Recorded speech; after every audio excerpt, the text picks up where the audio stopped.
Now we'll talk about some quantum numbers. You know that when with the evolution of quantum mechanics, these quantum numbers came out to be very popular. So the significance of this quantum number is that it specifies the size, shape and spatial orientation of an electron's probability density or orbital. So we have three major quantum numbers. The first one, we have principal quantum number. It is used to specify the shells in whole numbers starting with unity.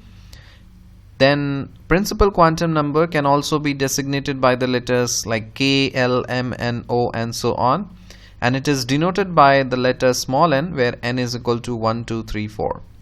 Azimuthal quantum number, it designates the subshell denoted by L from L is equal to 0 till L is equal to n minus 1, where each subshell is denoted by lowercase letter just like S, P, D, F, and electron orbital shape depends on small l. Then we have magnetic quantum number. It determines the number of the orbitals for each subshell and it is denoted by small letter m. So when L is equal to 0, so m has one value, therefore S has only one orbital. Similarly, for L is equal to 1, P has 3 orbitals, D has 5 and F has 7 orbitals.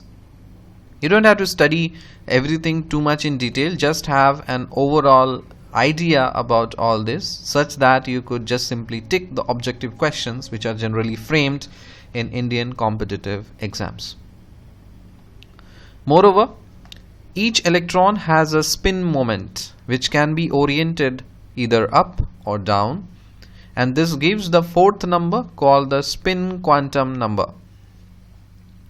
So no two electrons have the same set of quantum numbers. So you can say that every electron is having a different set of quantum numbers, and this principle is called the very famous Pauli's exclusion principle. So in general, each shell can have a maximum of 2n square electrons, where n is your principal quantum number, and the outermost orbit in an atom cannot accommodate more than 8 electrons, and this rule is called your octet rule. So we saw some overall picture of this quantum numbers. So these small points are quite enough for your objective exams. We don't have to go deep into this because these are basically the things of chemistry people, right? So see you in the next lecture. Till then, bye.